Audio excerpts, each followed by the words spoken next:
Egipto, el lugar de nacimiento de la civilización. Tierra de pirámides, momias, jeroglíficos, dioses con cabezas de animales y reyes poderosos. Los eruditos pensaban que sabían cómo había comenzado todo, pero estaban equivocados. Hoy los arqueólogos de todo el mundo viajan a los desiertos más desolados de Egipto, buscando pistas en la arena y enfrentándose a las criaturas más letales del mundo, intentando descubrir los orígenes de esta desconcertante tierra y la identidad de sus primeros faraones. Lo que están encontrando es toda una nueva dinastía y un misterioso rey desconocido. Su nombre inspiró una película de Hollywood, El Rey Escorpión. Pero las circunstancias de su vida son mucho más fascinantes que la ficción.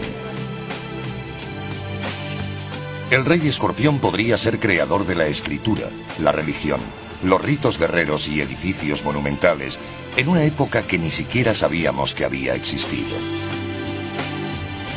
La búsqueda del verdadero Rey Escorpión es un viaje de 5000 años al nacimiento de la civilización egipcia.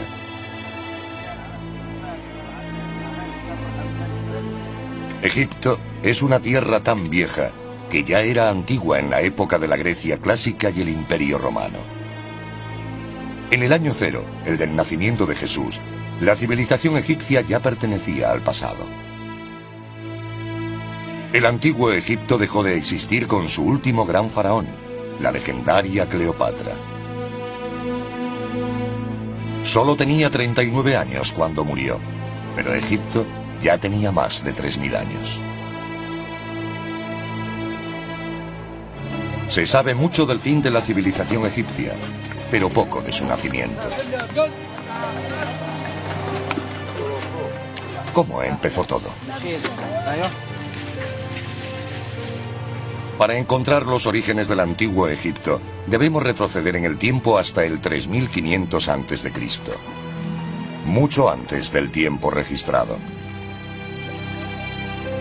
Las tribus nómadas se mueven por las fértiles riberas del río Nilo. A lo largo de cientos de miles de años, sus campamentos temporales se fueron convirtiendo en pueblos y ciudades. Los asentamientos forjan alianzas y rivalidades. Al sur se encuentra un sofisticado reino, cuyo nombre deriva de su situación en el curso superior del Nilo. Su gobernante lleva la bulbosa corona blanca del Alto Egipto. En el norte, donde el delta se abre al mar Mediterráneo, se alza su menos organizado homólogo, el Reino Bajo, gobernado por quien lleva la corona roja con lengua.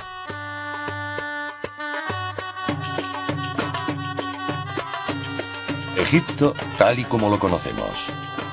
Tierra de pirámides, esfinges, momias y faraones, nace cuando el primer rey une los reinos Alto y Bajo.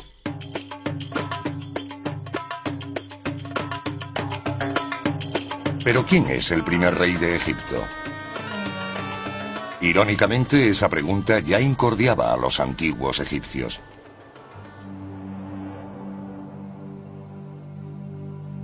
Para llevar la cuenta de sus gobernantes, los antiguos egipcios crearon la llamada Lista de Reyes, unos murales minuciosamente esculpidos en las paredes de los templos.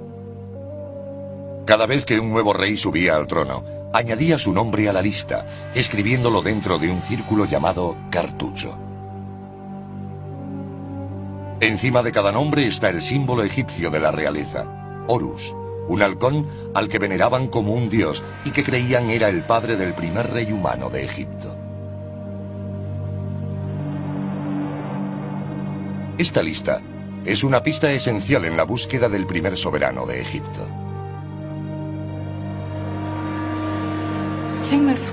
La lista de reyes era importante para los egipcios porque no tenían calendarios como los nuestros.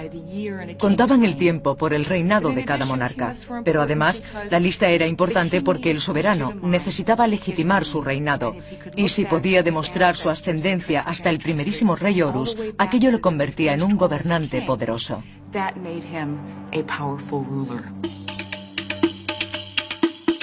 Tras conquistar Egipto, Alejandro Magno utiliza la lista de reyes para establecer una nueva dinastía de faraones griegos. Los reyes tolemaicos, de los que Cleopatra es la última gobernante de importancia, legitiman su reinado como griegos, grabando sus nombres en la lista de reyes, colocándose en el linaje de los grandes faraones de Egipto. Pero los tolemaicos también utilizan la lista como calendario, una puerta al pasado de Egipto. Por primera vez, registran la historia de Egipto en un lenguaje diferente al jeroglífico. De hecho, son los griegos quienes llaman a la escultura egipcia jeroglíficos, que significa grabados sagrados. El libro más importante sobre Egipto, escrito en griego, es la Egiptiaca, de 3 volúmenes. En el siglo II a.C., uno de los reyes tolemaicos encargó a un sacerdote llamado Manetón que escribiera la historia de Egipto. En ella se remonta 30 dinastías hasta llegar a la fundada por un rey al que llamó Menes, el primer rey de la primera dinastía. Pero ¿hasta qué punto es fiable la lista de reyes? En la época en que Manetón escribía la suya, intentaba trazar 3000 años de historia. Y para empeorar las cosas, solo conocemos su traducción de la lista de reyes por otros antiguos eruditos. La obra original se perdió.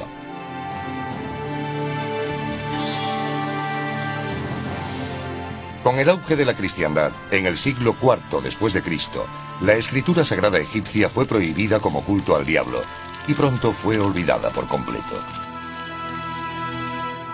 Durante más de 1000 años, la historia del antiguo Egipto y su primer rey fueron un misterio. En 1799, mientras las tropas de Napoleón saqueaban los tesoros de Egipto, un soldado francés descubre una gran lápida, la Piedra Roseta.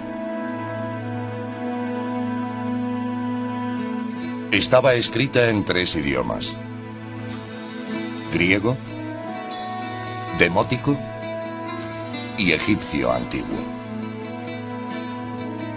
El soldado supo inmediatamente que había descubierto una pista importante para descifrar el misterioso pasado de Egipto.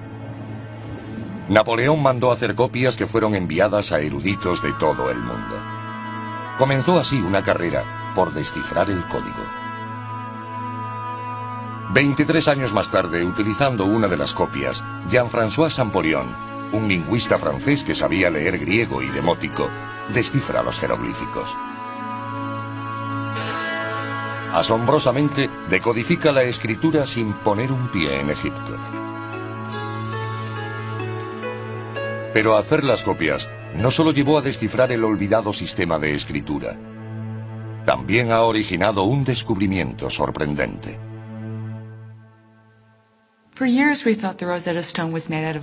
Durante años se pensó que la piedra Roseta era de basalto negro, pero recientemente ha cambiado de color y se ha vuelto gris y rosa. Se debe a que cuando fue descubierta, la entintaron para hacer las copias de las inscripciones. En los 2 últimos años, al acometer trabajos de conservación, se descubrió que el negro desaparecía para revelar un trozo de piedra de granito gris y no basalto negro, como hemos creído durante 200 años.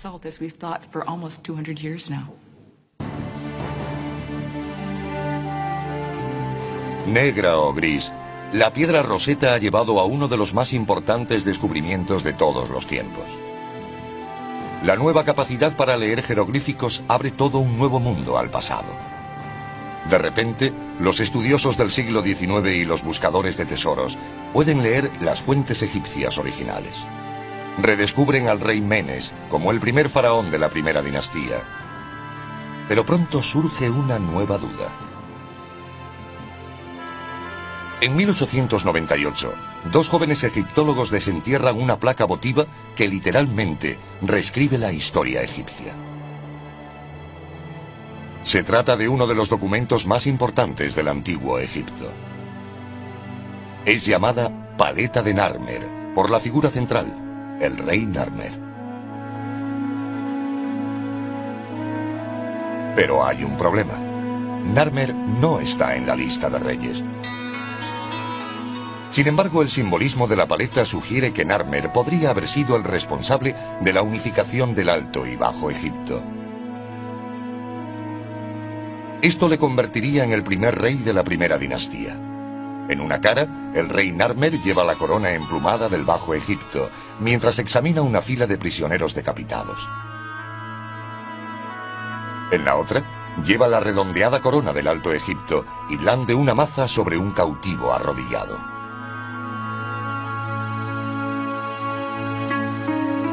Entonces, ¿fue Narmer, un rey que ni siquiera está en la lista de reyes, el primero en gobernar sobre las dos tierras?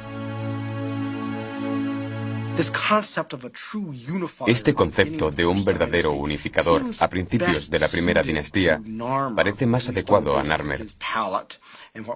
En base a su paleta y otros materiales encontrados, sabemos que eliminó toda oposición para un gobierno faraónico unificado de todo el país.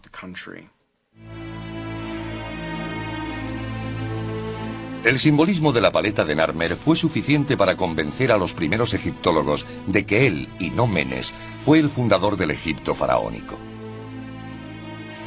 La paleta da pie a toda una serie de preguntas. ¿Está equivocada la lista de reyes? ¿Habían olvidado los egipcios que esculpieron la lista real sus propios orígenes? ¿Hay más reyes antes de la época de Narmer?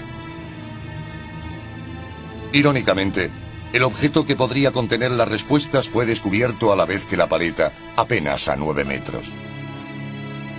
En él, un hombre desconocido se enfrenta a la imagen de un escorpión. Solo ahora, 100 años después de su descubrimiento, los egiptólogos han comenzado a identificar esta misteriosa figura. ¿Quién puede ser?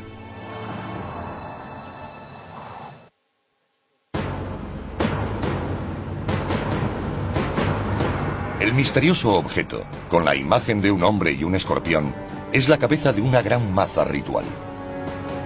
La maza, o garrote de combate, es uno de los símbolos más antiguos del poder real en el antiguo Egipto. A lo largo de 3000 años de historia, los reyes fueron representados haciendo pedazos los cráneos de sus enemigos con mazas. Las cabezas de las mazas usadas en combate tenían el tamaño aproximado de una pelota de béisbol, pero las rituales podían alcanzar el de un balón de baloncesto y pesar más de 9 kilos. La cabeza con la imagen del hombre y el escorpión es la más antigua jamás encontrada. ¿Podría ser la maza de otro rey desconocido? Solo ahora, más de un siglo después de su descubrimiento, los egiptólogos comienzan a entender su significado. La figura central de la cabeza de maza lleva la corona blanca del Alto Egipto y está participando en un acto ritual, probablemente abriendo un canal. Esta es la imagen más antigua de un rey llevando la corona blanca de Egipto. Otra primicia es la imagen del rey llevando agua a la tierra, que se convertiría en el símbolo de dar riqueza al pueblo en el Egipto faraónico. Colgando de la falda del rey hay otro símbolo faraónico, el rabo de toro. El rabo de toro probablemente simboliza al faraón adoptando los atributos del toro, siendo fuerte, viril y poderoso. Y esta es la prueba más antigua que muestra a un faraón de ese modo. Estas características seguirían representándose a lo largo de todo el periodo faraónico.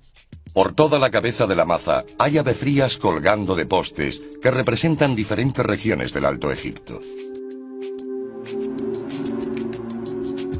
El avefría simboliza a los pueblos conquistados. ¿Quién es esta figura sagrada que conquista el Alto Egipto? Basándonos en la iconografía, el tamaño de la figura, lo que hace, la gente que lo rodea, pero sobre todo en su corona, sin duda es un rey del Alto Egipto. Pero la clave para descubrir su identidad está en las figuras que tiene ante él, el rosetón y el escorpión, que se leen como Rey Escorpión. ¿Quién es este Rey Escorpión? ¿Por qué, después de 5000 años, solo ahora comenzamos a saber algo de él? Al principio, algunos egiptólogos se negaban a creer que era real. Interpretaban el simbolismo como la prueba de un dios mítico. Después de todo, hay una tradición en la religión egipcia que se basa en combinar características de animales y humanos.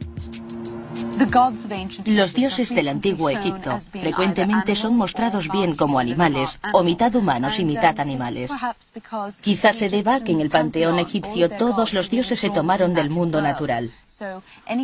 Cualquier cosa que vieran en la naturaleza contra la que necesitaran alguna protección, que utilizaran en su propio beneficio, o que necesitasen explicar, la convertían en una divinidad después de algún tiempo.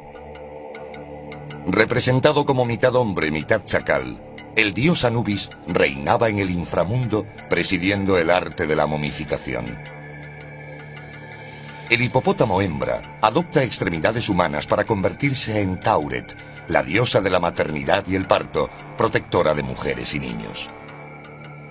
Sobek, el dios cocodrilo, era el protector del faraón.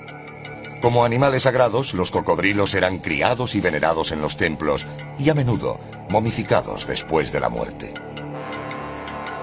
Pero los dioses no eran las únicas figuras que adoptaban atributos del mundo animal. Los reyes también se identificaban con animales importantes. Uno de los símbolos más perdurables del antiguo Egipto, la Esfinge, es un retrato del faraón con un poderoso león. A menudo en el mundo antiguo los animales eran asociados con personas porque tenían animales totémicos que eran como sus mascotas, o bien eran el símbolo del clan o de un individuo en particular. ¿Cuáles son las características de un escorpión? ¿Y por qué un dios o un rey de Egipto se identificaría con los poderes de esta criatura? Para averiguarlo, uno de los mejores expertos del mundo en insectos letales, el comandante Scott Stockwell, entomólogo del ejército de los Estados Unidos, se enfrentará a algunas de las criaturas más letales de la Tierra.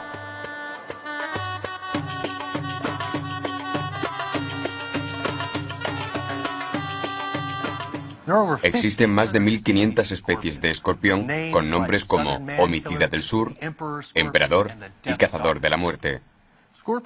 Fueron de los primeros seres vivos que colonizaron la Tierra. Hay fósiles de más de 420 millones de años, unos 200 millones de años antes de que apareciera el primer dinosaurio. Desde entonces, han cambiado relativamente poco. Los escorpiones que vemos hoy en día tienen más o menos el mismo aspecto que los de hace 420 millones de años. Los escorpiones pueden resistir cambios extremos de temperatura, desde los 46 grados centígrados hasta los 8 bajo cero. Sorprendentemente, incluso pueden quedar congelados en un bloque de hielo y revivir más tarde. Pueden aguantar 3 meses sin comida ni agua. Un producto químico en su piel les ayuda a retener la humedad bajo el intenso sol del desierto. Sin embargo, también tiene un extraño efecto secundario. Bajo una luz ultravioleta, el escorpión se vuelve fluorescente. Su principal método de defensa es un aguijón que inyecta una potente mezcla de venenos a cualquier atacante potencial.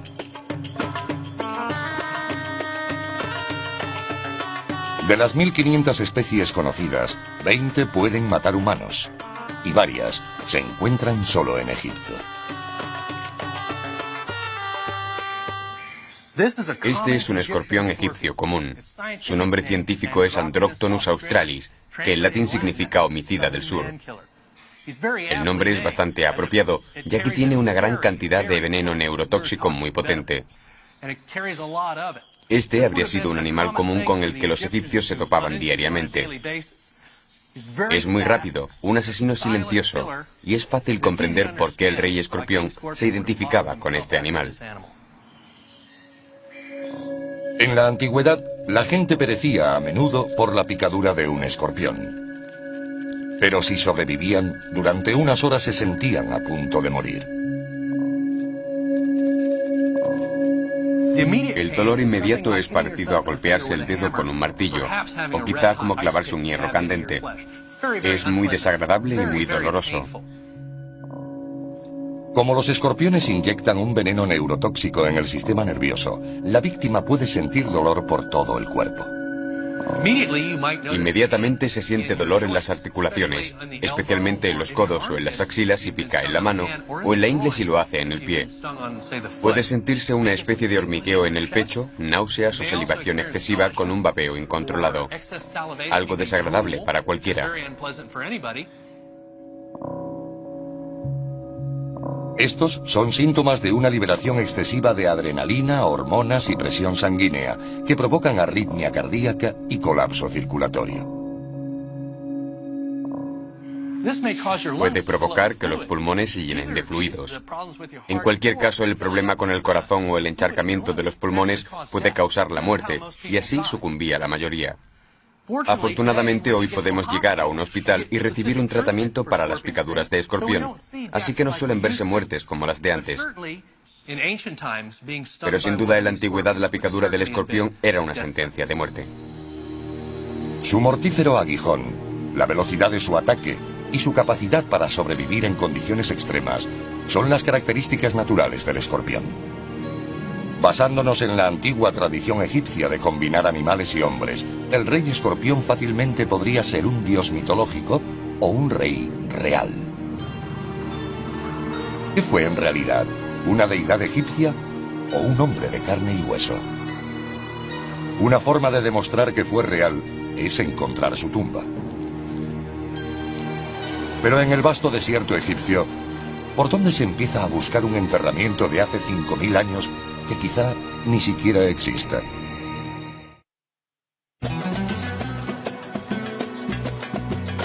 La actual Abidos.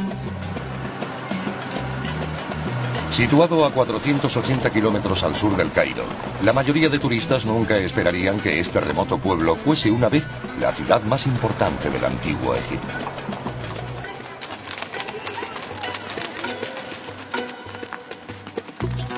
Aún hoy, en las afueras del pueblo, varios equipos internacionales trabajan para desenterrar pruebas de los primeros gobernantes de Egipto. Entre ellos se encuentra el del Instituto Arqueológico Alemán dirigido por Günther Dreyer. Millones de fragmentos. Estos fragmentos son los restos de vasijas de ofrendas de peregrinos que llegaron hasta aquí para adorar a Osiris, el dios de los muertos. Y estos fragmentos le han dado a Abidos su nombre moderno, el-Kab, madre de las vasijas. Limitado por un lado por las tranquilas aguas del río Nilo y por el otro por los imponentes riscos del desierto, Abidos, la necrópolis egipcia, una ciudad de los muertos, parece ser poco más que una ruina cubierta por la arena del implacable Sáhara. Pero fue una vez una fértil vega. Y hoy los egiptólogos descubren rastros de ocupación humana que se remontan a más de 4000 años antes de Cristo.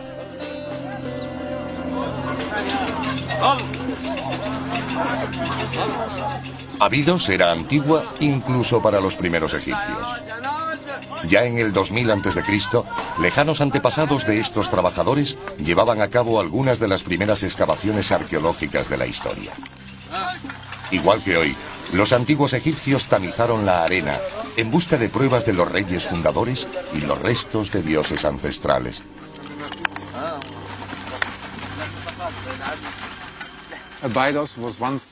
Abidos fue una vez el lugar más sagrado de todo Egipto, porque los egipcios pensaban que el dios de los muertos, Osiris, también fue enterrado aquí. Según la mitología, fue un antiguo rey de Egipto, por lo que era bastante natural suponer que había sido sepultado aquí. Y acometieron excavaciones a gran escala para encontrar su tumba. Pensaron que la habían encontrado y situaron aquí un lugar de culto. Todo egipcio devoto intentaba venir para hacer una ofrenda a Osiris. Y aquí podemos ver los restos de todas esas ofrendas, millones de fragmentos de vasijas. Más de 4000 años de vasijas rotas. vasijas hasta donde alcanza la vista. Cada fragmento representa una ofrenda de buen vino o aceite importado, traído por gente corriente que buscaba una vida segura después de la muerte.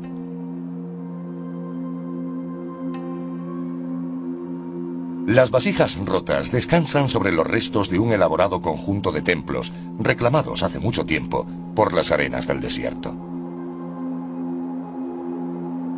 Sin embargo, un monumento principal se alza sobre el desolado paisaje.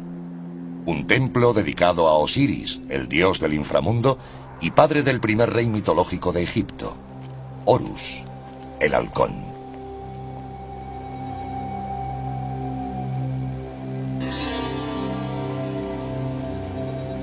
El templo de Osiris se compone de más de una docena de santuarios y altares. Los murales, algunos de los mejores de todo Egipto, celebran la relación de los reyes terrenales con los fundadores mitológicos.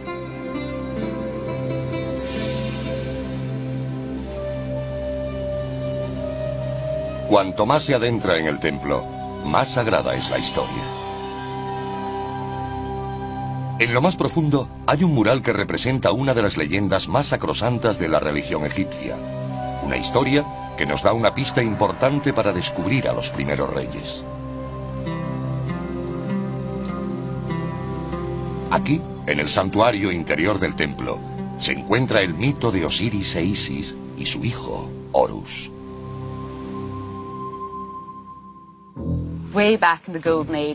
Hace mucho tiempo, en la Edad Dorada, cuando los dioses gobernaban Egipto, reinaba el dios Osiris, que estaba casado con su hermana Isis.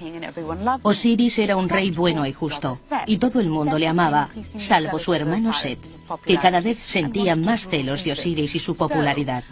Él quería gobernar Egipto, así que tramó un plan para ocupar su lugar. Ordenó que le hicieran un arca decorada con piedras semipreciosas del tamaño exacto de Osiris. Entonces, Set dio un gran banquete e invitó a todo el mundo. En su transcurso, cuando todo el mundo estaba muy alegre, Set dijo que quería que probaran el arca. Quien cupiera, se quedaría con ella, algo parecido al cuento de Cenicienta. Mucha gente lo intentó y nadie cupo, hasta que finalmente entró Osiris, que por supuesto cabía perfectamente. En ese momento Set y sus secuaces cerraron la tapa del arca y arrojaron el cuerpo de Osiris al Nilo. Isis sufría tanto que decidió hacer algo. Recorrió todo Egipto y reunió los pedazos de Osiris. Tuvo mucho éxito, pero perdió un órgano vital. Al tener tantos conocimientos de magia, pudo crearlo de barro y así reanimar a Osiris, que enseguida revivió. Entonces, ella misma se convirtió en un milano real y copuló con Osiris para más tarde dar a luz a Horus, que acabó convirtiéndose en el faraón de Egipto. Son Horus y su padre Osiris, los fundadores mitológicos de Egipto, quienes dan a Abidos su significado sagrado. Asombrosamente, la búsqueda de tesoros y dioses mitológicos al final llevó a los arqueólogos al descubrimiento de los primeros reyes reales de Egipto. Una de las primeras excavaciones en Abidos tuvo lugar en 1895. Cavaron en 160 tumbas en 4 días. Afirmaron haber encontrado la verdadera tumba de Osiris. Mostraron una calavera que aseguraron era del dios y se marcharon. Más tarde, un inglés, Sir Flinders Petrie, llegó al lugar.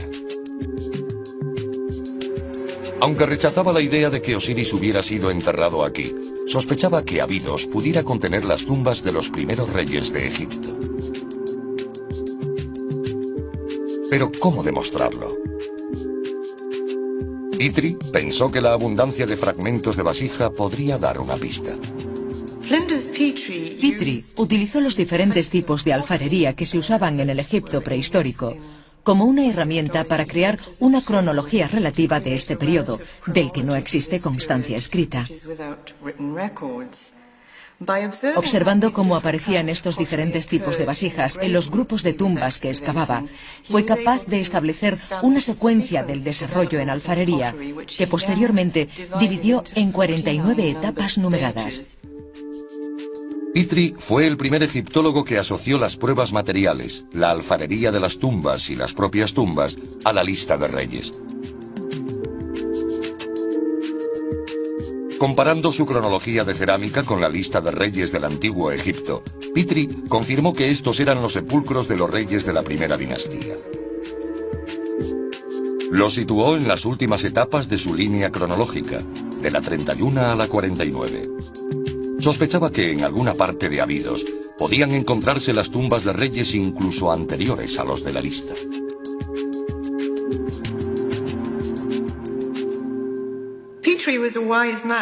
Petrie era un hombre inteligente. Se dio cuenta de que probablemente se harían futuras investigaciones en la prehistoria egipcia, así que dejó las etapas del 1 al 30 en blanco para posteriores estudios que nos revelarían datos sobre periodos anteriores de la prehistoria de Egipto.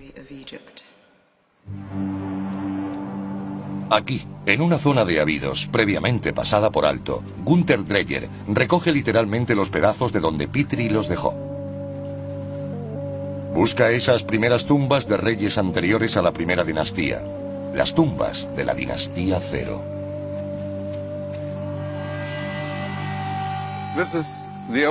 Esta es la parte más antigua de la necrópolis real de Abidos. Se obtuvo muy poco de las primeras excavaciones. Observamos que hay muchos fragmentos en esta zona, como este, y decidimos volver a investigarla.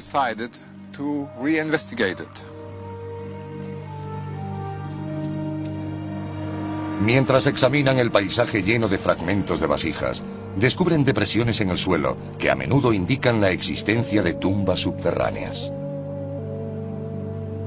Basándose en el número de tumbas y sus tamaños, el equipo anticipa un descubrimiento significativo.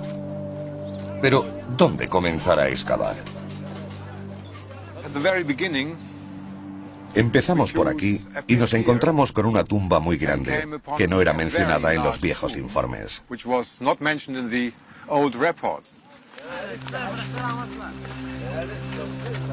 Comienzan a cavar. Y pronto, justo bajo el nivel del desierto, el equipo descubre la primera pared de ladrillos de barro. A medida que se retira la arena, pueden ver que la pared forma parte de una enorme cámara subterránea. Desentierran más ladrillos, más paredes y más cámaras, hasta un total de 12. Esta no es una tumba ordinaria. Es la tumba predinástica más grande encontrada. De hecho, es comparable en tamaño a algunas de las de los reyes de la primera dinastía. Entonces, ¿de quién es?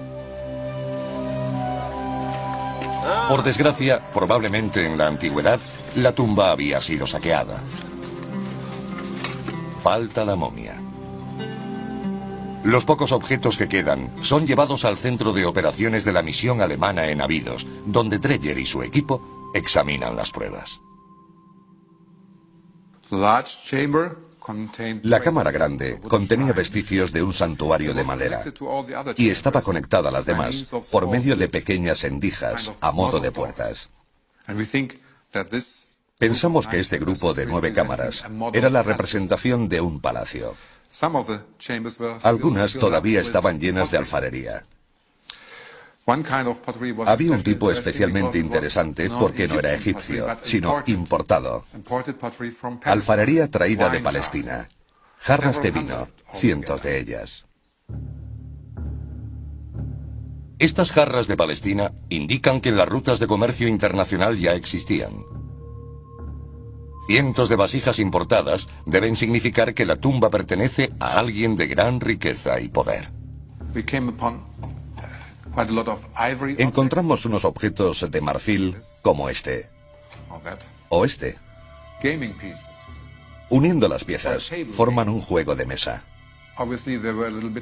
Obviamente, temían que la vida después de la muerte fuese algo aburrida y estaban equipados con juegos.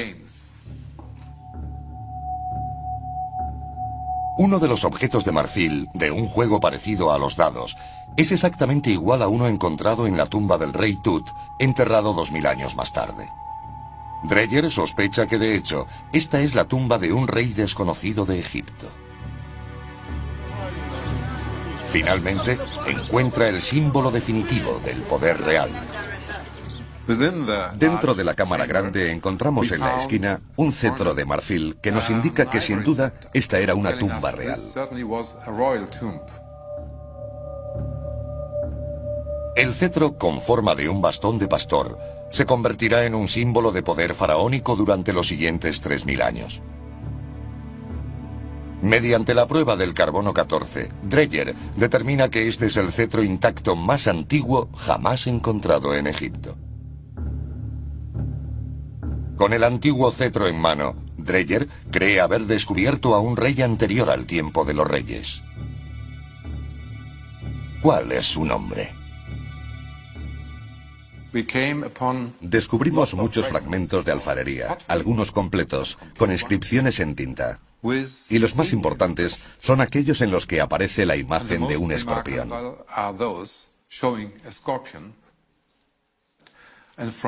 A partir de estas inscripciones, pudimos concluir que esta tumba perteneció a un gobernante con el nombre de Escorpión. Es real. Hay un rey escorpión. Ningún dios mitológico tiene una tumba terrenal.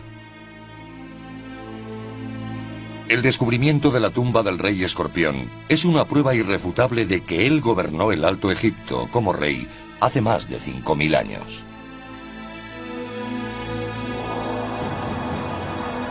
Pero fue rey antes de la época de los reyes, y su descubrimiento da lugar a toda una nueva dinastía, la dinastía Cero. ¿Quién es el rey escorpión? ¿Qué papel desempeña en el nacimiento del antiguo Egipto, una de las más grandiosas civilizaciones que el mundo ha conocido?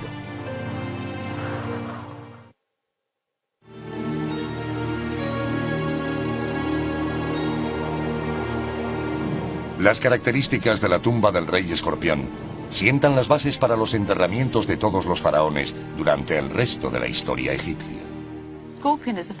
Escorpión fue el que inició lo que se convirtió en una práctica dinástica.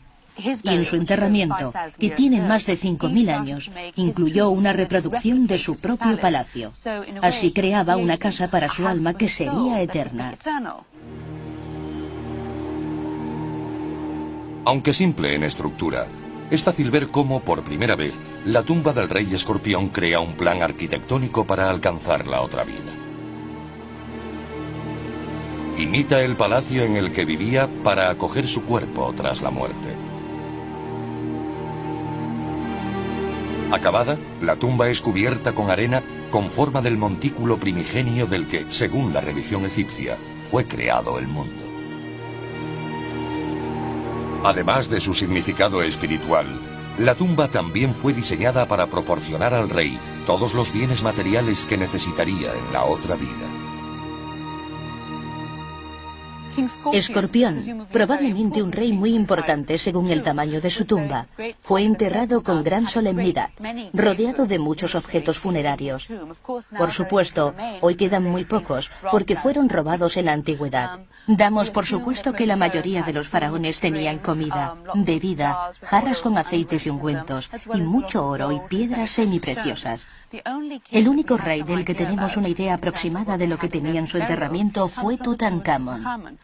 Su tumba no había sido saqueada, así que nos hacemos una idea de la riqueza, del gran número de objetos y oro depositados junto a un faraón. Cada generación de reyes llevará más allá el concepto y el diseño básico del rey escorpión. Y a lo largo de los siglos, los enterramientos reales evolucionarán hasta las pirámides. Durante 500 años se inhuma en Abidos a los sucesores del rey escorpión. Y el equipo de Günther Dreyer está abriendo todas las tumbas una por una. Este enterramiento ha sido excavado totalmente y parcialmente restaurado. Hay una escalera que baja hasta la cámara mortuoria. Ahora está cubierta de arena. Es la tumba más elaborada de la primera dinastía, la tumba del rey Den. Aunque la tumba del rey Den fue construida 300 años después de la muerte de la del rey Escorpión, comparte la misma estructura básica. Un gran foso cuadrado cavado en el suelo, rodeado de muros de ladrillos de barro. Aquí había otra puerta cerrando la entrada. Y ahora pasamos a la cámara mortuoria.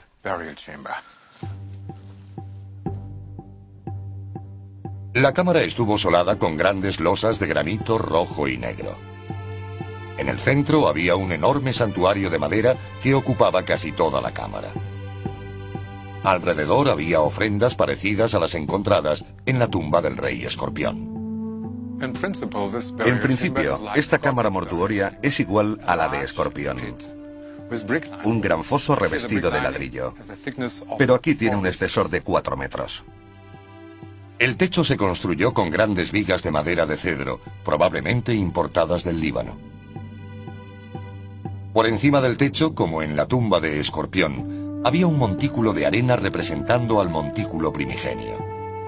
Pero este estaba recubierto de ladrillos de barro, creando una plataforma larga y baja con forma de banco, conocido como mastaba, la palabra árabe para banco. 500 años después de Escorpión, el faraón de la segunda dinastía, Casequemui, construiría la más grande y última tumba de Abidos. Pero Casequemui añade una importante innovación al montículo de Escorpión. Construye una mastaba en piedra. En principio, es lo mismo. Un foso revestido de ladrillo. Pero aquí, por primera vez, la cámara mortuoria real está construida entera en piedra. Casequemui agrega algo más que simplemente tamaño y piedra a la arquitectura de Escorpión para la otra vida. Un componente completamente nuevo. A menos de 1 kilómetro de su tumba, hay otra estructura monumental funeraria construida por Casequemui. Cuando los egiptólogos la descubrieron, no estaban seguros de qué era. Algunos pensaron que era una fortaleza. Otros que podría ser el almacén construido por José, según la Biblia. Posteriores investigaciones demostraron que este enorme recinto funerario pretendía ser la casa de la eternidad de Casequemui. Está construida con ladrillos de barro similares a los utilizados en la tumba del rey Escorpión. De hecho, hoy se sigue utilizando la misma fórmula. Se mezcla tierra, paja y agua. Se le da forma y se seca al sol. Los trabajadores de Casequemui hicieron millones de ladrillos de barro y los transportaron a 1,5 kilómetros para construir las paredes del recinto de 10 metros de altura y 5 de grosor. Hoy, el recinto funerario de Casequemui es la estructura de ladrillo de barro más grande del mundo. Ciertamente, el monumento causa honda impresión al hombre que literalmente añade el siguiente paso a la arquitectura para la otra vida del rey Escorpión. Imhotep, el arquitecto de la primera pirámide de Egipto.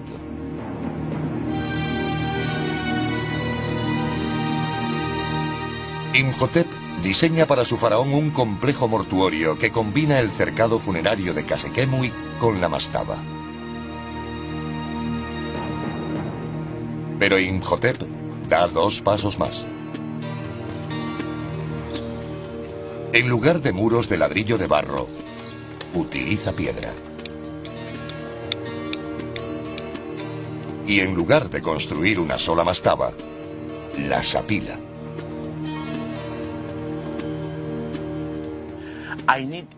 Quiero que todo el mundo mire esta piedra y piense en ella.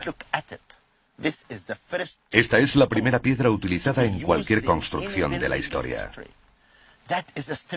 Esta es la pirámide escalonada. La pirámide escalonada cambia la imagen de Egipto para siempre. Ayudados por 5.000 años de erosión, los arqueólogos han descubierto cómo evoluciona la pirámide escalonada desde la sencilla tumba del rey escorpión. Imhotep comienza con el simple banco o mastaba. Luego le da un acabado de caliza blanca, quizá porque originalmente nunca pensó en construir algo más alto. Pero entonces decide apilar una mastaba de piedra sobre otra hasta alcanzar 6 niveles.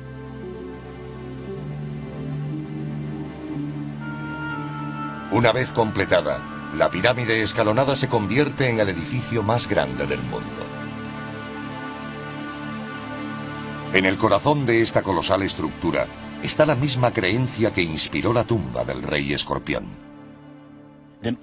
A lo largo de esta evolución, las construcciones, desde la mastaba de Abidos hasta las grandes pirámides de Giza, han estado destinadas al enterramiento de los reyes para la otra vida.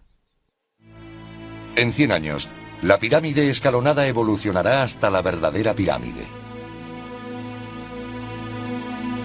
Y durante los siguientes 1000 años, los faraones construirán pirámides para asegurar su viaje a la otra vida. La construcción de las pirámides alcanza su punto álgido en Giza, casi 2500 años antes de Cristo. Con una altura de 152 metros y unos 240 metros de ancho, la Gran Pirámide de Keops es la estructura de piedra más grande del mundo. Y debe su propia existencia a la sencilla tumba de ladrillos de barro del rey escorpión.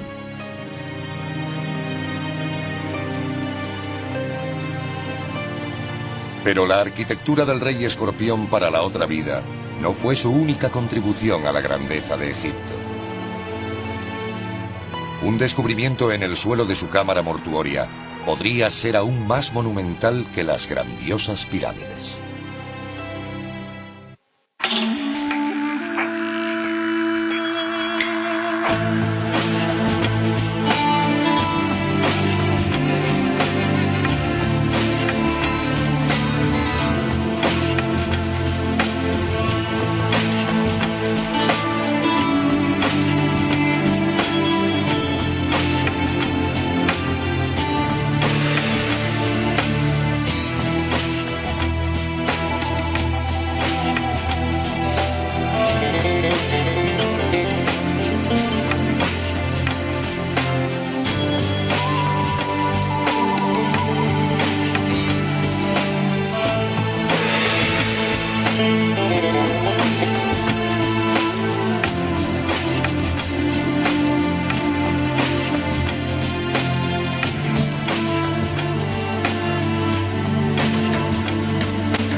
El verdadero rey escorpión.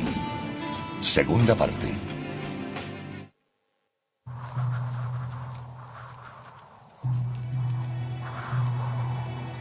Lo que Gunther Dreyer y su equipo encontraron en el suelo de la tumba del rey escorpión cabe perfectamente en una caja de zapatos. Aunque pequeño en tamaño, su significado es monumental.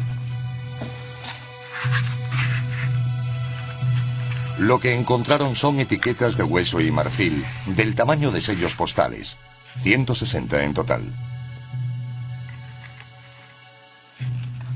Cada una de las etiquetas del rey escorpión está grabada con sencillos dibujos: árboles, pájaros, serpientes y elefantes. A primera vista los grabados parecen dibujos primitivos, parecidos a los encontrados en cuevas y alfarería prehistóricas. En las pinturas rupestres, una imagen es lo que es. Un pájaro significa pájaro. Pero las etiquetas del rey escorpión quizás signifiquen algo más. La primera pista que Dreyer advirtió es que muchas de ellas contenían más de una imagen.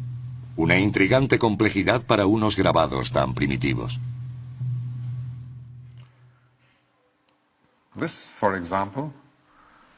Esto, por ejemplo, muestra a un elefante en las montañas y un árbol. Esta muestra un árbol y un animal parecido a un perro o un chacal. Primero, Dreyer trató de interpretar las etiquetas como grupos de dibujos, pero no les encontró sentido. Entonces se preguntó, ¿y si estos grabados no son simplemente dibujos, sino más bien símbolos? Si así fuera, las etiquetas del Rey Escorpión serían la escritura más antigua del mundo. A primera vista, no sabíamos para qué fueron hechas, pero algunos de los signos nos recordaban a los jeroglíficos. Los estudiamos con más cuidado, intentando averiguar si se trataba de escritura o no. Dreyer comenzó su investigación fechando las etiquetas mediante el proceso del carbono 14. Pero los resultados no fueron los que esperaba. Las etiquetas del Rey Escorpión databan en torno al 3250 a.C., más de 200 años antes del nacimiento estimado de la escritura. Se cree que surgió alrededor del 3000 a.C. en Mesopotamia, en el actual Irak. Conocida como cuneiforme, esta caligrafía con forma de cuña fue creada presionando varillas o cañas en arcilla fresca. Las pruebas sugieren que el alfabeto cuneiforme evolucionó a partir de un sencillo sistema de numeración. Los estudiosos han creído durante mucho tiempo que los mesopotámicos introdujeron su sistema de escritura en Egipto a través del comercio. Así, a principios de la primera dinastía, alrededor del 3000 a.C., los egipcios transformaron la escritura mesopotámica en jeroglíficos. Pero si las sospechas de Dreyer sobre las etiquetas del Rey Escorpión son correctas, desmiente completamente la teoría actualizada aceptada sobre los orígenes de la escritura. Significaría que la escritura egipcia se creó de forma independiente de la de Mesopotamia. El descubrimiento implicaría que esa escritura, quizá el invento más importante del mundo, se originó antes en Egipto. Pero, ¿cómo probarlo? Para considerarlo un verdadero sistema de escritura, cada dibujo debe significar más de lo que representa.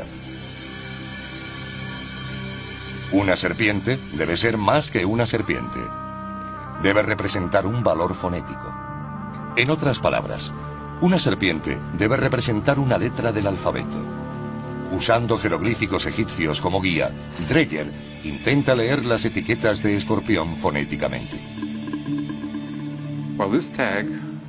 Esta muestra a un elefante en las montañas. Si empleamos el valor fonético de jeroglíficos similares, el elefante se leería como Ab y las montañas como Yu. Juntos serían Ab-Yu, que es el nombre de Abidos. Así, estos grabados pueden leerse como una temprana escritura jeroglífica. Tal y como Dreyer había esperado, el elefante y las montañas funcionan como letras del alfabeto. Juntas, forman sílabas para deletrear el nombre de la antigua ciudad de Abidos. Pero, ¿funcionará con otras etiquetas? Seguimos probando y aquí tenemos una etiqueta en la que aparece una serpiente sobre montañas.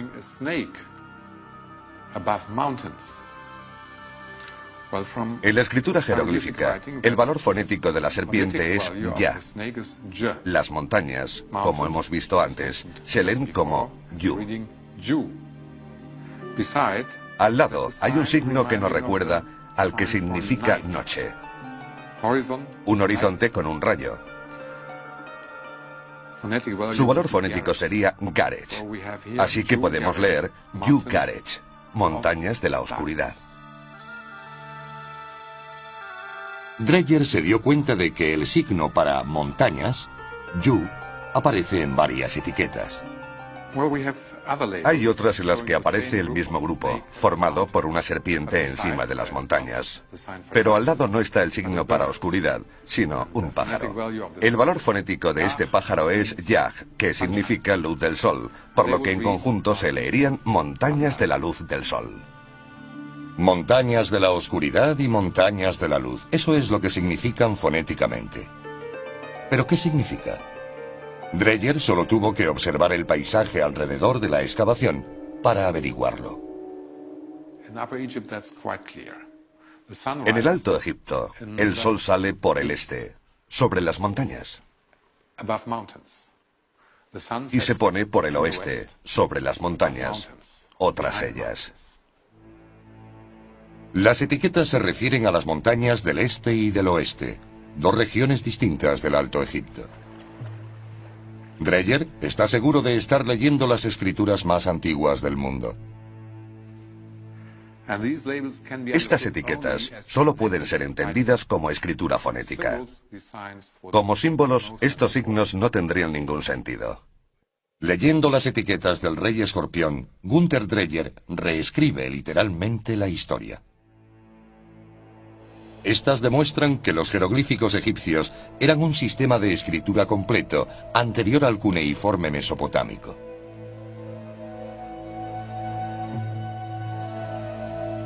Pero hay otro aspecto intrigante sobre el nacimiento de la escritura en Egipto. La falta de pruebas de un sistema de escritura anterior, más primitivo, sugiere que no fue una evolución. Ya que la escritura aparece repentinamente en la época del rey escorpión, fue quizá una invención por encargo.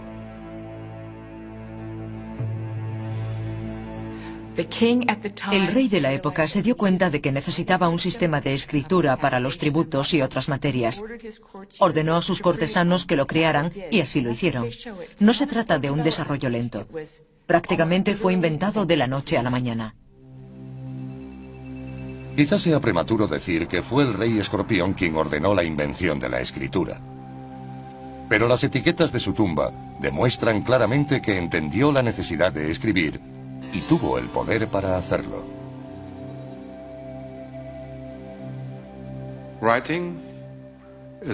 La escritura es una invención muy importante porque transmite información. Escribir es una manera de informar sobre los acontecimientos. Se trata de un desarrollo tardío, pero supone el paso de la prehistoria a la historia. ¿Tendría la historia en mente el rey escorpión si de hecho fue él quien ordenó la invención de la escritura? Quizás no lo sabremos nunca, pero la lectura de las etiquetas y su contexto arqueológico facilitan una pista de su utilización. Dreyer encontró las etiquetas en el suelo de la tumba, y debido a que muchas de ellas tienen pequeños agujeros, cree que estaban fijadas a cajas de madera, piezas de lino y jarras de aceite, entregadas como pago al rey por las ciudades que gobernaba. Las etiquetas son básicamente recibos de impuestos pagados. ¿Qué es lo más importante de gobernar? Cobrar impuestos. Uno tiene que controlar quién ha pagado, quién ha enviado qué. Con pequeñas cantidades es fácil, pero cuando la cifra es mayor, la cosa se complica. Tuvieron que inventar y desarrollar un sistema para guardar información, y ese fue la escritura. En las manos del rey escorpión, la escritura se convierte en una herramienta para acumular riqueza y poder. Pero con esa riqueza y poder vienen las rivalidades, y el rey debe utilizar al ejército para proteger su reino y sentar las bases para la unificación de todo Egipto.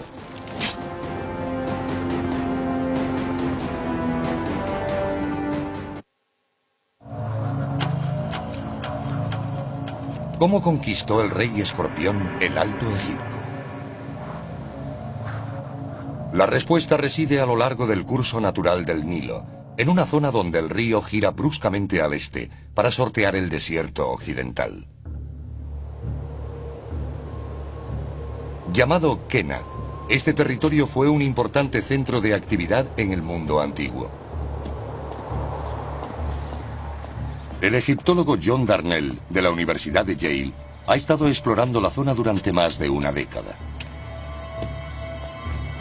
Hoy muestra un descubrimiento que puede desvelar los misterios de la subida al poder del rey Escorpión y ser el documento histórico más antiguo de Egipto y probablemente del mundo.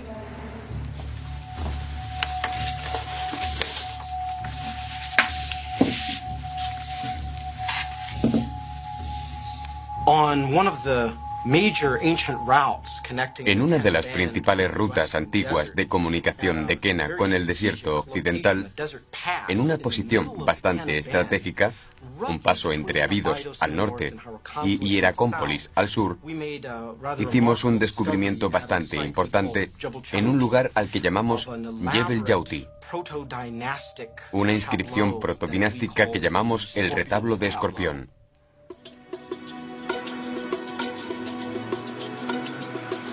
Mientras John Darnell descifra las inscripciones en Yale, su esposa, Deborah Darnell, pasa gran parte del año en el campo, explorando antiguas rutas y reuniendo nuevas pruebas. Darnell practica lo que ella llama arqueología de guerrilla, protegiendo el lugar de vándalos y ladrones, así como de la arena, el viento y la erosión, los enemigos naturales de su frágil descubrimiento.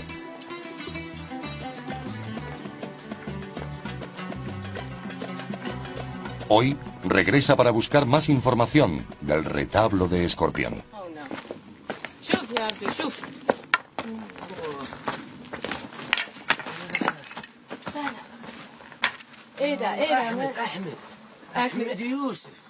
Alguien ha grabado su nombre sobre la inscripción. Ni siquiera son ladrones.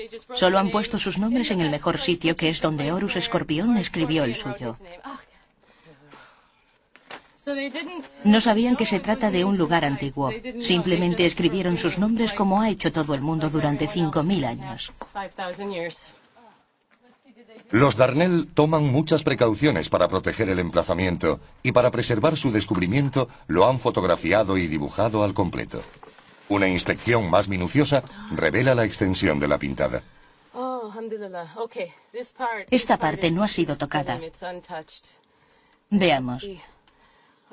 Las inscripciones antiguas están grabadas tan profundamente que en realidad no hemos perdido tanto. Pero era tan bonita. Aquí está la parte más importante, que está bastante bien iluminada. Y aquí está el halcón, Horus, sobre el escorpión. Incluso a la luz del sol, los grabados de 5000 años de antigüedad son difíciles de ver. Pero los adiestrados ojos de los Darnell pueden reconocer los débiles contornos en la parte inferior de la escena. La figura parece ser un primitivo escorpión, sobre la que hay un rudimentario grabado de un halcón. ¿Se refiere esta inscripción al rey Escorpión? Si es así, nunca se había encontrado algo parecido. El retablo detalla un acontecimiento histórico específico y está dispuesto de una forma interesante. Primero tenemos un halcón con un cuerpo más bien triangular sobre un escorpión.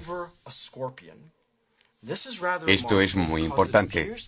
Parece ser la primera vez que se utiliza el nombre del dios Horus como título real.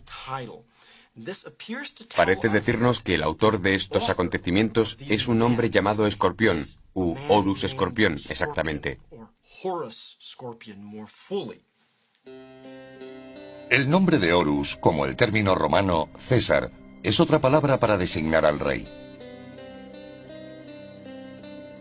El título identifica a Escorpión con Horus, el halcón, el dios de la realeza egipcia.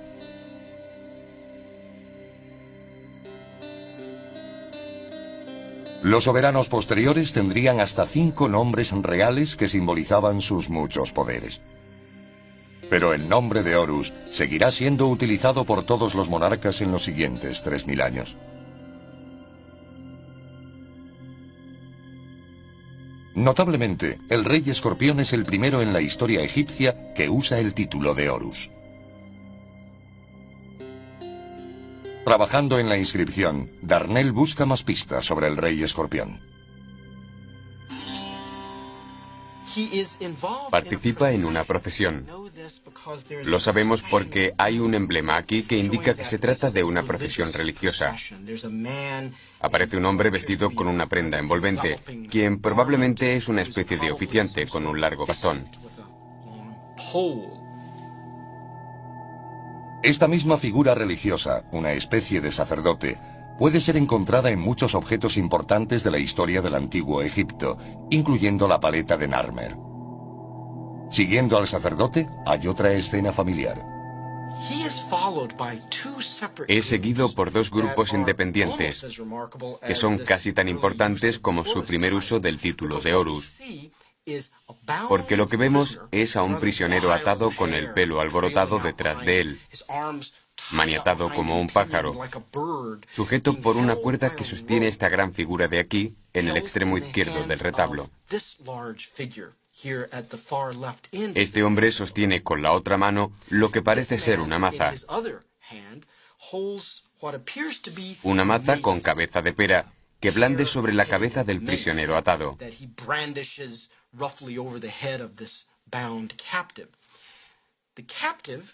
El cautivo parece ser identificado. Detrás de él hay una cabeza de toro sobre una especie de poste, como si su nombre o emblema totémico fuera cabeza de toro en una vara. Darnell piensa que cabeza de toro en una vara podría ser el nombre del rey de Nakada, una antigua ciudad rival situada en el Nilo entre Hieracómpolis y Abidos. ¿Y quién es el conquistador del rey de Nakada? El hombre que lo controla y que, por consiguiente, protagoniza la escena, no es otro que el gobernante, blandiendo su maza con la que despacha a los enemigos. Horus Escorpión. Aunque de naturaleza primitiva, el grabado muestra una imagen de poder muy importante. El rey esgrimiendo la maza sobre un cautivo. Destinada a convertirse en prototipo para reyes posteriores, la misma escena aparecerá en objetos y paredes de templos durante el resto de la historia egipcia. Pero la imagen del retablo de Escorpión es la escena de violencia más antigua que puede ser asociada a un acontecimiento histórico específico. El significado es claro.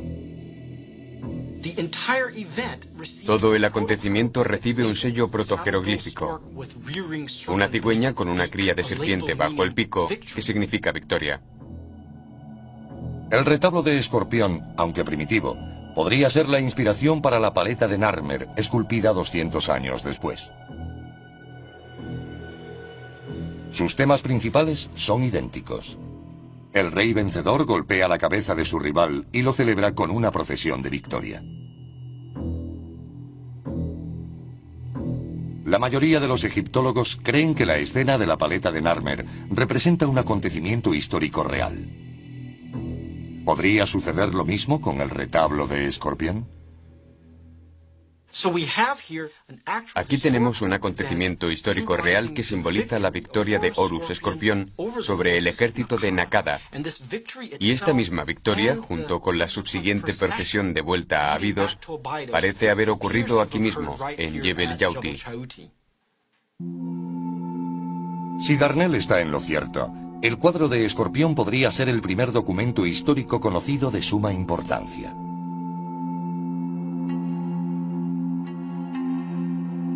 Pero ¿cómo podemos estar seguros de que estos acontecimientos ocurrieron realmente? La geografía de Jebel Yauti nos da algunas pistas, y el lugar donde pudo haber nacido el rey Escorpión proporciona otras.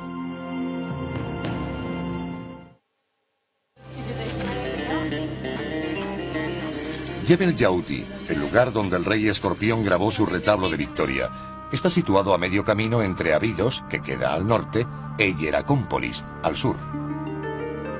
Pero Jebel Yauti está más cerca de un tercer centro principal del Alto Egipto, Nakada. Aquí, en Nakada, convergen las más importantes rutas comerciales. Quien las controle, tutela la riqueza del Alto Egipto.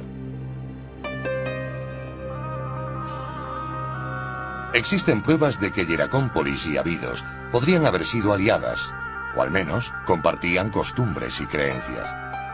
Ambas tenían por dios protector a Horus, el halcón. De hecho, Hieracómpolis quiere decir ciudad del halcón en griego. Pero Hieracómpolis y Abidos quizá compartieran también al rey escorpión. Aunque es enterrado en Abidos, pudo haber llegado de Hieracómpolis.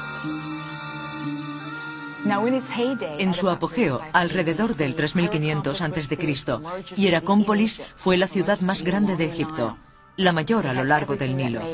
Tenía todo lo necesario para ser una gran ciudad: casas, zonas administrativas, zonas industriales, vertederos de basura, cementerios, tenía de todo.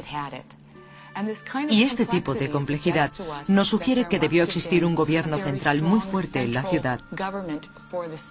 De hecho, sabemos que había muchos habitantes ricos aquí.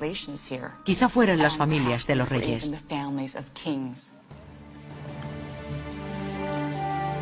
En este ambiente favorable, las semillas de la política, el arte, el comercio y la religión, en resumen, de la sociedad, fueron sembradas para florecer rápida y abundantemente. En Hieracómpolis, los arqueólogos han encontrado las momias más antiguas de Egipto y los restos de su primer templo. Aunque la estructura no ha podido ser recuperada, templos posteriores por todo Egipto reflejarán los mismos elementos arquitectónicos básicos. Esta es una maqueta del templo de Hieracómpolis que data del 3500 a.C. aproximadamente. Hemos podido reconstruirlo basándonos en los restos encontrados, principalmente fosos, y en dibujos del mismo periodo, que nos dan buena prueba de que podemos reconstruirlo de este modo. Este tipo de arquitectura continuó usándose a lo largo de toda la historia egipcia y se convirtió en modelo para los lugares sagrados en los templos.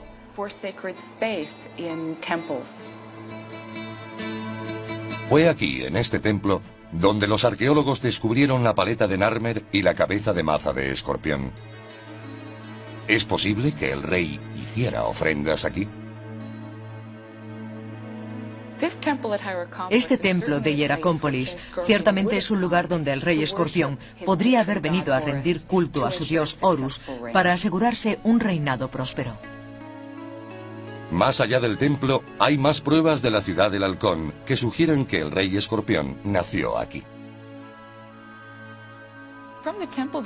Tenemos muchas imágenes de halcones de los almacenes de los templos y también tenemos escorpiones. De hecho, es el único sitio donde se han encontrado modelos tridimensionales e imágenes grabadas en cuencos. El motivo no está del todo claro, pero creo que es debido a que la diosa de la ciudad, que tenía forma de escorpión, podría haber sido la esposa de Horus de Hieracómpolis. El rey escorpión, tomando ese nombre, habría adquirido una imagen muy poderosa, lo cual nos lleva a creer que probablemente nació en Hieracómpolis. ¿Pero vivió el rey escorpión realmente en Hieracómpolis? Hasta ahora no se ha encontrado ninguna prueba concluyente. Lo que se han encontrado son los restos de un palacio real. Hasta ahora, los arqueólogos confiaban en las tumbas o palacios para la otra vida, para hacerse una idea de dónde vivían los reyes. Pero ahora, basándose en las tumbas, el arte y los pequeños restos, los arqueólogos pueden construir un modelo del único palacio para vivir de este periodo egipcio jamás descubierto. Encontramos pruebas de esta maravillosa arquitectura de ladrillo que llevan a esta elaborada puerta. Las excavaciones que hicimos debajo desvelaron muelles de carga e instalaciones de almacenamiento. Todos los lugares donde el rey pudo haber almacenado sus excedentes y sus impuestos. Desde un lugar como este, si acaso no es el mismo, habría gobernado el rey escorpión. Probablemente este palacio del rey escorpión en Hieracómpolis sea el modelo en el que se basa su palacio para la otra vida, en Abidos. Con lazos tanto en Hieracómpolis como en Abidos, el rey Escorpión habría sido el hombre adecuado, en la época adecuada, para dirigir a una fuerza unificada contra los ejércitos de Nakada. Una batalla por el control de las valiosas rutas comerciales y riquezas terrenales, pero también una batalla cósmica entre dioses. Hieracómpolis y Abidos comparten a Horus, el dios halcón que emana de Osiris. El protector de Nakada es Set, el dios del caos, enemigo de Osiris. Hieracómpolis y Abidos tienen poderosos líderes mostrados en escenas de sus reyes presidiendo procesiones ceremoniales.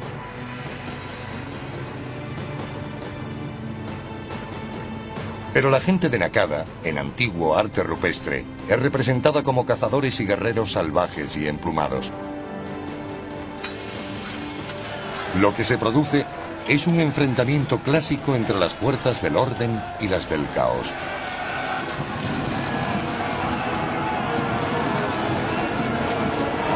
Una cosa es cierta: quien quiera que gane la batalla, controlará la riqueza y el poder del Alto Egipto. Año 3250 a.C. Es el rey Escorpión quien da un paso adelante con una estrategia para derrotar a Nakada.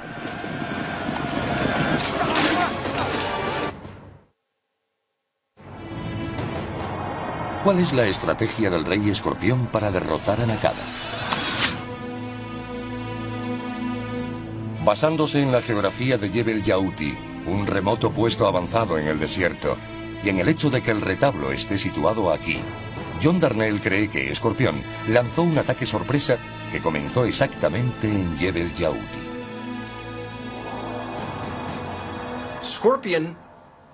La elección de Escorpión de atacar por el desierto se basaba casi con seguridad en el elemento sorpresa.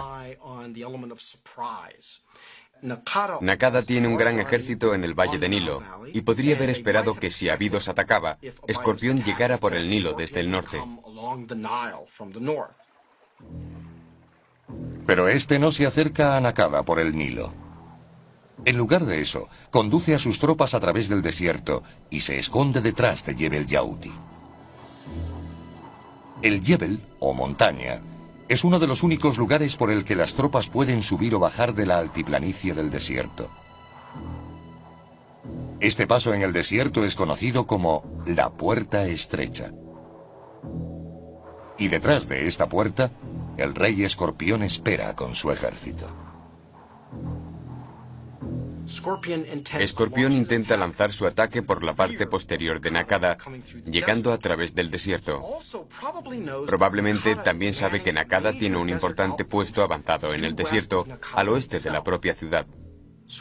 Escorpión puede atacar por el desierto y evitar cualquier contacto con los ejércitos del Valle de Nilo de Nakada. Escogiendo la ruta de Jebel Yauti, también puede bajar desde el desierto al sur del puesto avanzado de Nakada. Entonces, dirigiéndose rápidamente hacia el norte, un pequeño ejército de Escorpión procedente de Abidos aislaría a las fuerzas de Nakada en el Nilo de las del puesto avanzado en el desierto, logrando por consiguiente una victoria rápida y relativamente incruenta sobre Nakada. La conquista de Nakada es una ocasión trascendental. Sería la primera vez que todo el Alto Egipto estuviera gobernado por un solo rey. Para festejarlo, Escorpión desfila con el capturado gobernante de Nakada, de regreso a Abidos, y celebra la ocasión ordenando grabar el retablo. Con él, el rey Escorpión también podría haber inventado la historia.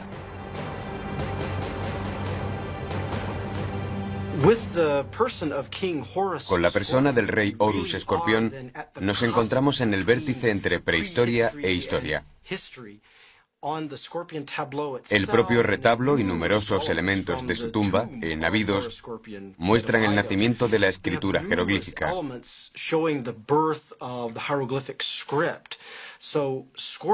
Escorpión surge no solo como el unificador del sur, sino como una de las primeras figuras de la historia egipcia y mundial, sobre quien podemos decir que sabemos algo de lo que hizo,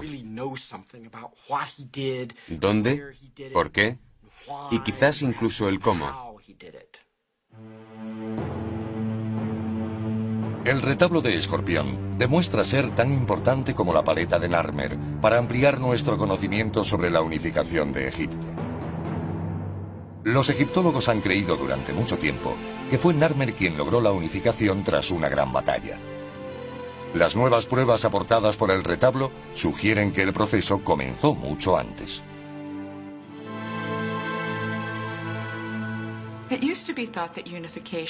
Solía pensarse en la unificación como un acontecimiento único. Simplemente fue una gran guerra, y al final el vencedor se convirtió en rey del Alto y Bajo Egipto. Hoy en día está claro que la unificación fue un proceso largo y elaborado que implicó muchos combates, pero también diplomacia, comercio, transferencias tecnológicas, etc.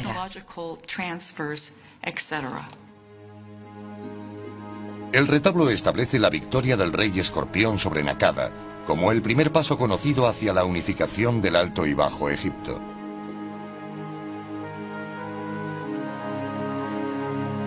Y en muchos sentidos, la consolidación del Alto Egipto pudiera ser el acontecimiento crucial para la creación final de un Egipto unificado, faraónico.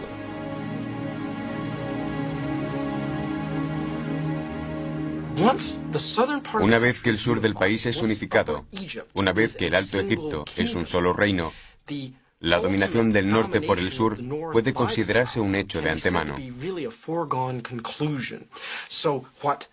Lo que Escorpión representa aquí, en versión anterior a la paleta de Narmer, es el precursor necesario de lo que se convertirá en la conclusión final e inevitable. El triunfo de Narmer sobre la última resistencia en el norte. De modo que tenemos los orígenes de la historia faraónica, los elementos básicos de la religión faraónica, la parafernalia e incluso la escena del rey blandiendo su maza sobre las cabezas de sus enemigos cautivos. En muchos sentidos se puede decir que la historia faraónica, al menos simbólicamente, comienza con el retablo de Escorpión. El rey Escorpión gobernará un país rico. Abrirá rutas comerciales hasta el actual Afganistán. Desarrolla la escritura para controlar sus riquezas y el arte para celebrar su poder y el de sus dioses. Construirá palacios y templos y tumbas para la otra vida. Y como se representa en la cabeza de maza, llevará agua a la tierra y riqueza a su pueblo. Es el rey Escorpión quien sienta las bases de la más grandiosa civilización que el mundo ha conocido.